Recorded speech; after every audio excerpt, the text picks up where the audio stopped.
Hey Jax, and welcome to our first beer of the week for 2022. My name's Matt, and once again we are Lukeless this week as we discuss our beer of the week, as he's still on a holiday up in the far north with no internet. But we are back again with another beer from our classic subscription. That's our box of beers that you get 6 different beers every 6 weeks, and each week we discuss and drink a different beer. This week's beer is Sake Kasu from Sailor's Grave Brewing.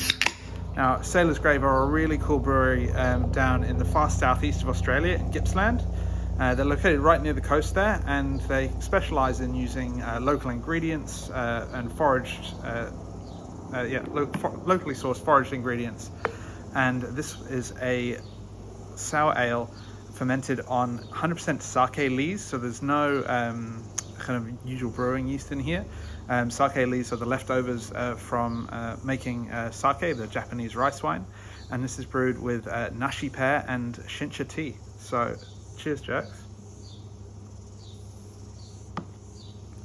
Now, this is a really delicious, interesting take on a sour beer.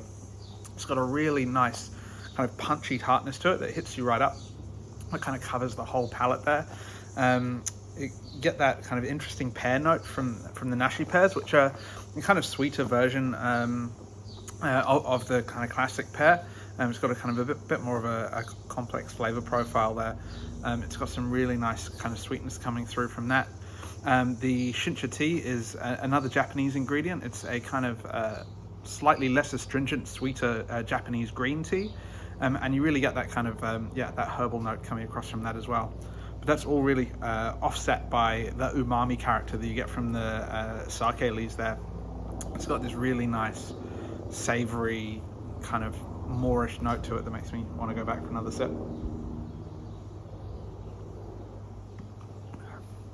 Yeah, it's fantastic. It's really nice to see these alternative fermentations using different forms of yeast and different cultures to produce different fermentation characteristics. This is the second beer that we've had recently, fermented on sake leaves, the other one being the Zenkuro Dry that we had in our advent calendar from Canyon Brewing down in Queenstown. And it's a really nice characteristic that it lends to the beer, that kind of umami note. It's kind of a really strong, savoury supporting note that just lets all the other flavours sing. The pear and the tea kind of really coming across, and that tartness is beautiful there. Now, Sailor's Grave, as I've mentioned, are based in the far southeast of Australia. Chris and Gab, who are the owners there. Chris kind of mostly in charge of the brewing side of thing, and Gab, who does all their fantastic artwork. They produce some really cool beers, so they're definitely worth checking out. We don't have very much in stock at the moment. If we have any left at all, we had a beautiful red lager and red IPA in from them recently. But there's a beer that we've been importing into New Zealand for a while, so keep your eye out for those guys.